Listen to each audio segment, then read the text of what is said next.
Thank you, Adam, for your kind words. I'm obviously going to call Adam Adam. Everyone knows him as Adam or Nice or Nice, but for this speech, it's going to be Adam. Fornication. Excuse me, I'm a little bit nervous. For an occasion like this, it's tradition that the best man speaks about the groom. Adam made it clear to me to be kind and not say anything bad or say anything that makes him look like an idiot in front of his new family and friends. So cheers.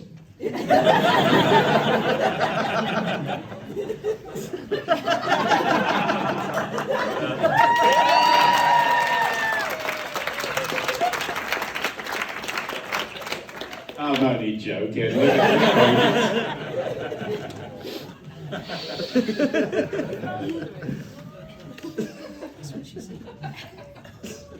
For those of you who don't know me, my name is Rigo and I'm Adam's best man.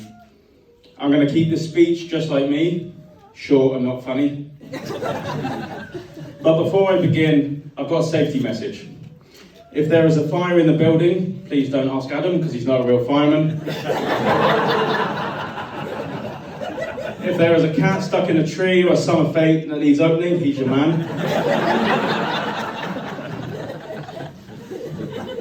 I'm a little bit nervous. As Adam said, if I do a good job, I could be best man at his next wedding.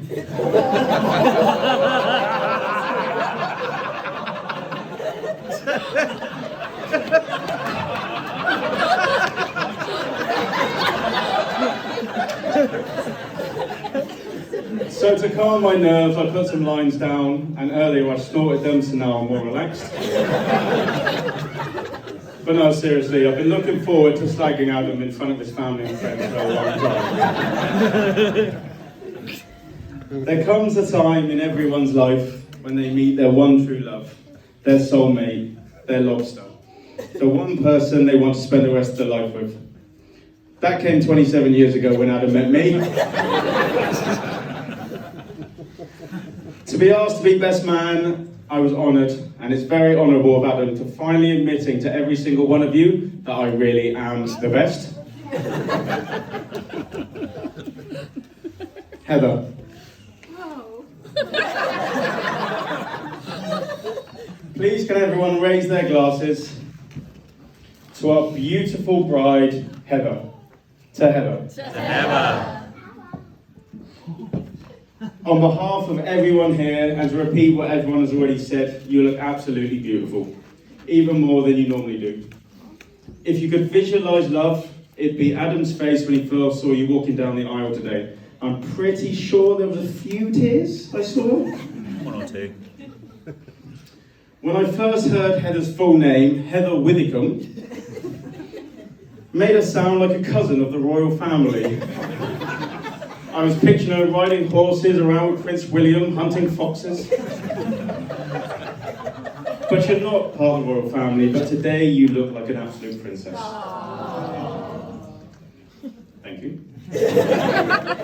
The first time I met Heather was during lockdown, during a Zoom quiz drinking session. There was about 8 of us that were on and we hadn't seen each other for ages, and we all thought the world was going to end, so we were all on there drinking for hours. We all started with our partners, but after a few hours, all the ladies left and it was just the lads chatting shit, except Heather, who was absolutely smashed and obviously nervous meeting us all. Within minutes of the call, she fit right in with all of us and our banter. More concoctions were being drunk with whatever anyone could find in the empty cupboards, and Heather started really slagging Adam, slagging me, slagging everyone. It was hilarious. I thought this woman is great. We had 3 or 4 more Zoom quizzes, and after this, Heather was hammered every time. I think the fourth or fifth quiz, Heather wasn't drinking, and the first thing she said was, "I don't drink that much." After a couple of more Zoom quizzes and Zoom calls, we really got to know Heather, and once lockdown lifted, we finally met properly in Bournemouth. And within minutes, it was like you were part of our lives for years, and you really are the nicest, kindest, warmest person, and it's easy to see why Adam has fallen head over heels for you. Did you write that?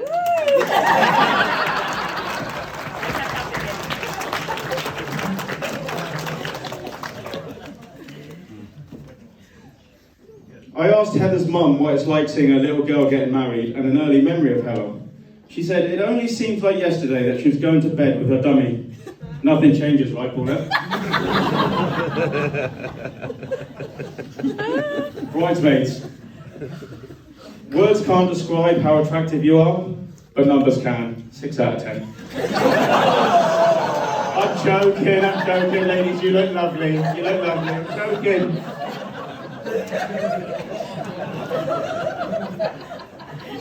Sorry about that one.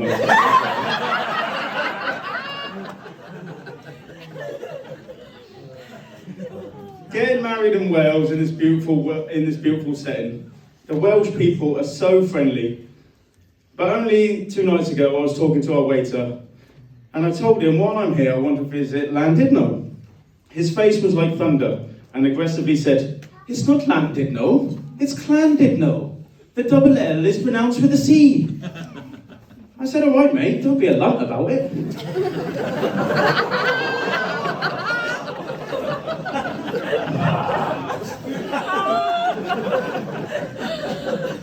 It doesn't get better, I'm honest.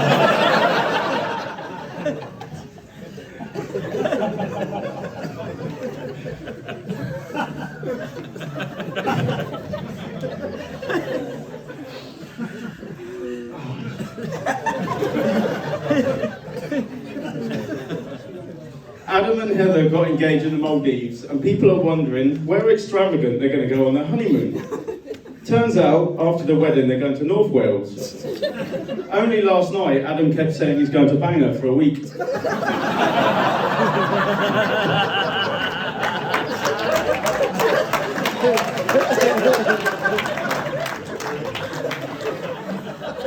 I'm sorry.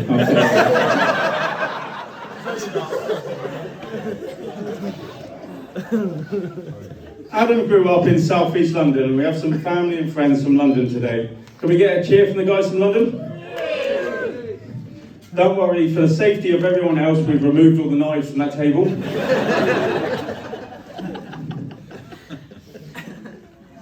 Just after first school, Peter, Tony and Adam moved to Poole and joined St Edward's. It's where we met at the age of 12 or 13. Due to our surnames, we were made to sit next to each other, and for some reason, we instantly took a dislike to each other and spent the first year not saying a word to each other. As some of you know, school is tough. I was a weird-looking kid in school, which made school even tougher. I remember going home one day and my dad said, "People will pick on you because you're weird-looking, but the best way to divert was to draw their attention to a weird-looking kid." Fucking jackpot when Adam walked in. Sorry, waddled. Adam was a proper little fat kid in school. He was this height. He came in with his big lunchbox, not full of books, but his whole lunchbox, sorry, backpack, full of food. He didn't know anyone, and he was very quiet, and all we knew he was named after a biscuit, and he's an only child, which makes him fucking weird.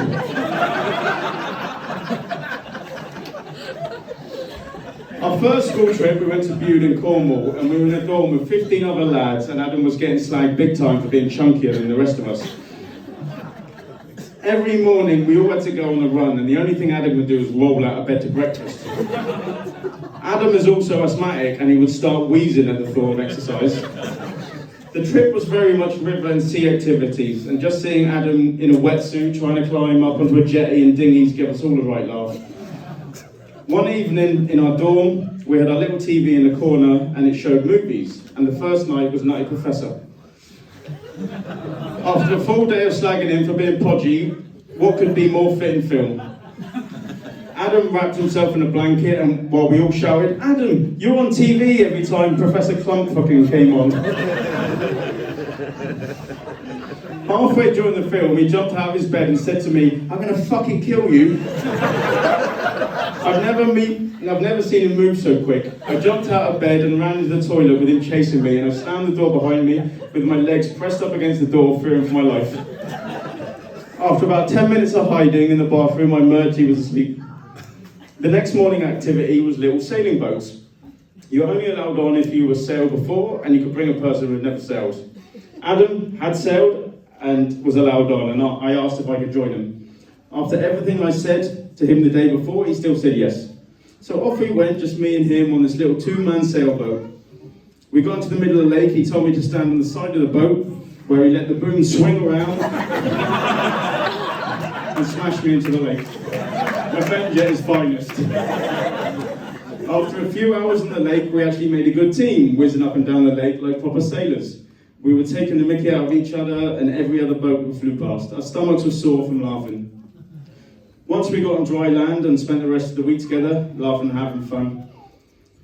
Every summer since then we spent together either throwing eggs at three-wheelers or playing N64. For your information, Adam is dog shit at every computer game. And we took great pleasure beating him in GoldenEye and Mario Kart. We used to go to Sainsbury's for lunch where Adam would buy half a hot chicken and a pack of 20 donuts and eat them all.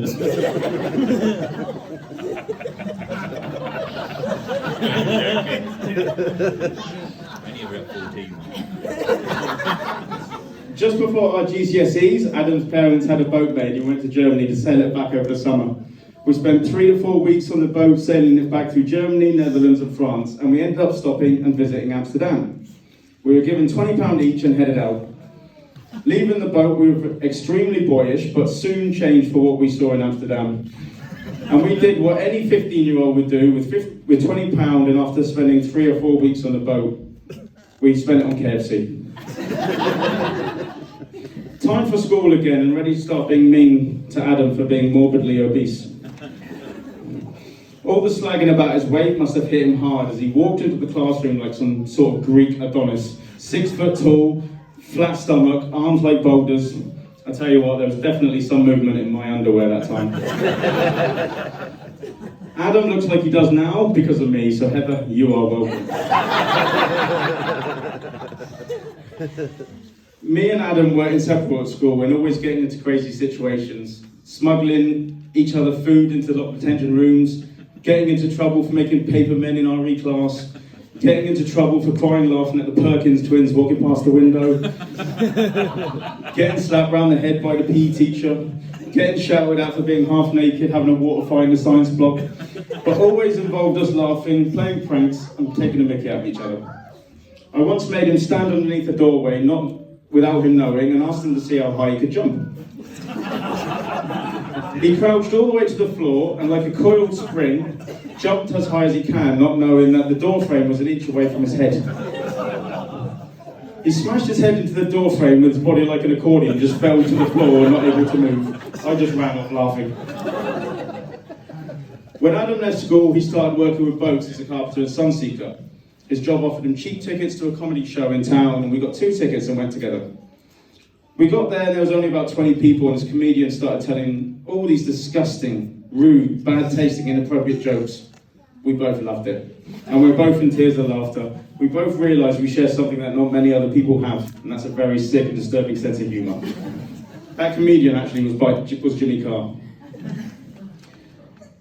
We went out drinking and clubbing everywhere together, in jumping jacks, drinking out of sandcastle buckets. A few of us were swinging full buckets around our head and not spilling a drop until Adam comes over and says, I can do that. He has a full bucket of whiskey and coke and swings his extended arm round, and because he's so tall, his bucket hits the chandelier and launches 3 litres of alcohol all over the dance floor. The bouncer tries to throw him out, and as soon as he realises how big Adam is, gives him a warning and makes him stand by the bar. The worst place to leave a drunk Adam. An hour later, Adam is so drunk it takes 4 of us to carry him up the stairs and put him in the taxi. That's okay when there are a lot of people to help. One night in the Opera House, we were so drunk, we were both at a tequila tent doing shots of tequila. They had 4 buckets next to each other. Fresh lemon, salt, tequila, used lemons.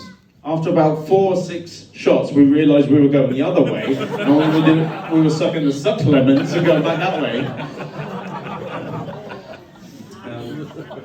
So we're both off our nut, dancing with glow sticks to Kevin and Perry's soundtrack when Adam finds £50 on the floor. Adam went wild buying triple JD and Coke and shots. Adam collapsed, so me and a little lesbian, not Kenny, carried him to a taxi. Halfway up the Wessex Way, he started saying he was going to be sick, so we stopped the taxi and we pulled him out over the central reservation so he could chuck his load. We got him back to mine, and I had to wake my sister and my dad up to get him out of the taxi and into the conservatory, which just dumped him on the floor. We thought he's going to be sick in his sleep and don't want that going everywhere, so we put a bucket on his head.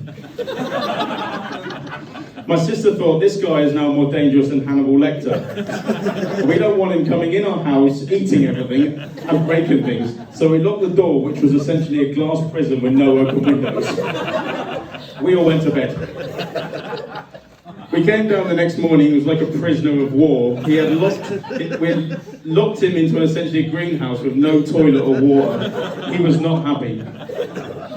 During the night, he must have fallen over in the club and landed on smashed glass, and in the morning, we spent a few hours pulling glass out of his back and his horrible hairy arse. It was not a nice sight. Talking of hairy bums, Dan's a groomsman. That was terrible.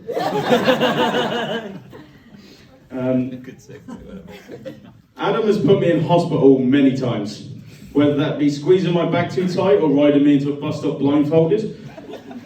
But I had just broke my ankle playing football and I was recovering on crutches. He was a bit down and called me asking to go into town for a drink. As an alcoholic, as a good friend, I said yes. We went into town. We ended up downstairs in Toko. After a few beverages, Adam started to show everyone Adam started to show everyone on the dance floor his moves. When I say moves, this guy dances like an injured badger.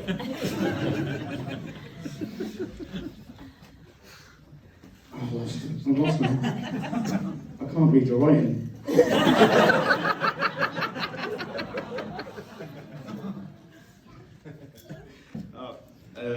Once he cleared the whole dance floor, he makes a beeline for me, picks me up and starts dancing. He then stumbles and falls on me, snapping my ankle back the other way.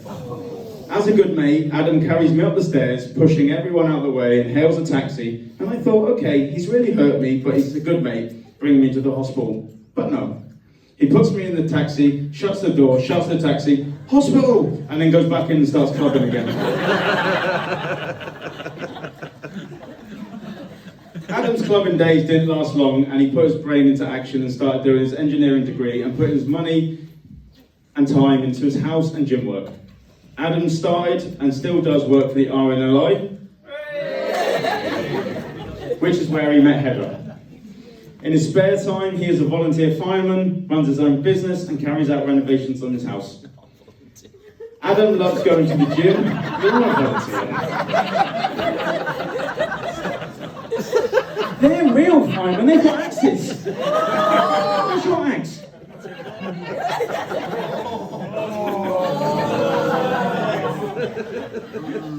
Adam loves going to the gym, paddleboarding, and kite surfing.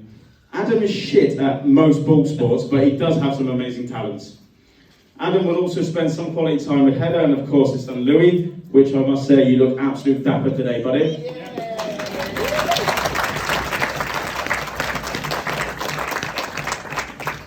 Adam is a proper modern man, although he thinks LGBTQ is a sandwich. But I want to talk about the elephant in the room, and I'm not talking about Adam's prom photo. I haven't checked everyone, but I can guarantee Adam has the biggest out of every man in this room. Every man in here would love to have it as big as Adam's. He's renowned for it, and what makes Adam stand out from the rest of us, and not one person in here would say it's not big, and you'll know what I'm talking about, and that's of course his massive heart. What did you think I was talking about? Adam, mate, you really are the kindest and nicest person with the biggest heart, and literally would do anything for any one of your friends and family. And over the years, myself and others have asked you for things, and nothing is ever a hassle for you. And no matter what it is or where you are, you will always be there with that massive smile on your face. You really are a great guy, so loyal, so genuine, and you make everyone laugh and you make everyone feel welcome. Whenever you meet somebody, you instantly make friends with them, and I don't think you have a bad bone in your body. You're a fantastic father, and I know you'll be an incredible husband. But if you need advice on being a great husband, let me know.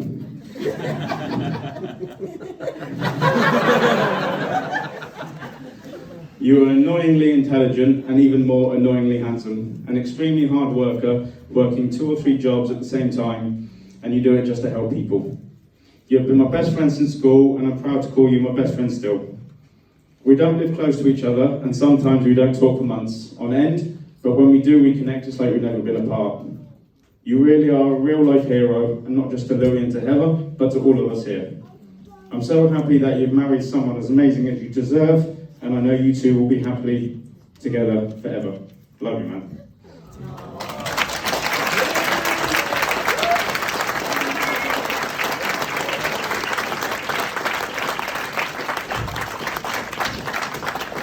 One time in Dublin, me, Adam, and Dan were having a few drinking sessions.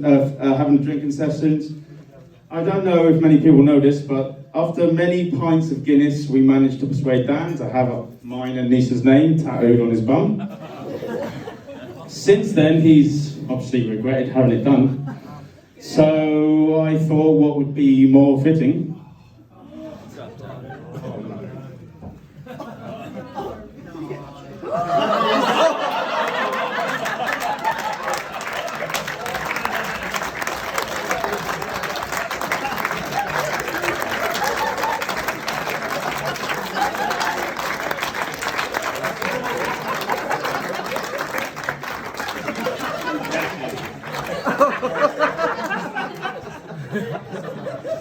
Yeah. Good effort. Well done. That's a great wedding present. That might be a wedding present, but what nearly was a divorce present.